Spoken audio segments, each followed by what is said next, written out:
নারীদেরকে সৃষ্টিকর্তা পূর্ণতা দিয়েই পাঠিয়েছেন। শুধু পূর্ণতাই না, অতিরিক্ত দিয়েছেন।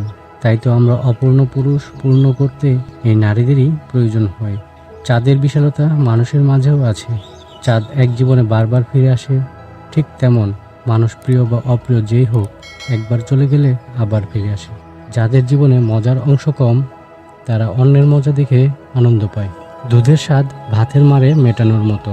তুমি 10টি সত্য এর মাঝে একটি মিথ্যা মিশিয়ে দাও, সেই মিথ্যাটিও সত্য হয়ে যাবে। কিন্তু তুমি 10টি মিথ্যার মাঝে একটি সত্য মিশাও, সত্য সত্যই থেকে যাবে, সেটি আর মিথ্যা হবে না।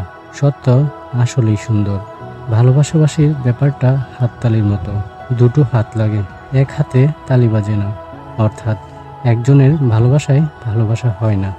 হারিয়ে যাওয়া মানুষ ফিরে আসলে সে আর আগের মতো থাকে না। কেমন জানি অচেনা অজানা হয়ে যায়। সবই হয়তো ঠিক থাকে, কিন্তু কি যেন নাই। মৃত্যুর সময় পাশে কেউ থাকবে না, এর চেয়ে ভয়াবহ বোধ হয় আর কিছুই নেই। শেষ বিদায় নেওয়ার সময় অন্তত কোনো একজন মানুষকে বলে যাওয়া দরকার, নিঃসঙ্গ ঘর থেকে একা একা চলে যাওয়া যায় না, যাওয়া উচিত নয়। এটা হৃদয়হীন ব্যাপার। সঠিক সিদ্ধান্তের ক্ষমতা আছে শুধু আল্লাহ পাকের। মানুষকে মাঝে মাঝে ভুল সিদ্ধান্ত নিয়ে প্রমাণ করতে হয় সে মানুষ। মেয়েদের মন পৃথিবীর সবচেয়ে স্পর্শকর জায়গা।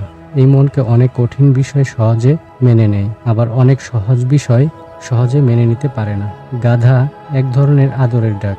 অপরিচিত বা অর্ধপরিচিতদের গাধা বলা যাবে না, বললে মেরে তক্তা বানিয়ে দেবে। প্রিয় বন্ধুদেরই গাধা বলা যায়, এতে প্রিয় বন্ধুরা রাগ করে না, বরং খুশি হয়। মিথ্যা বলা মানে আত্মার ক্ষয়। জন্মের সময় মানুষ বিশাল এক আত্মা নিয়ে পৃথিবীতে আসে। মিথ্যা বলতে যখন শুরু করে তখন আত্মার ক্ষয় হতে থাকে। বৃদ্ধ বয়সে দেখা যায় আত্মার পুরোটাই ক্ষয় হয়ে গেছে।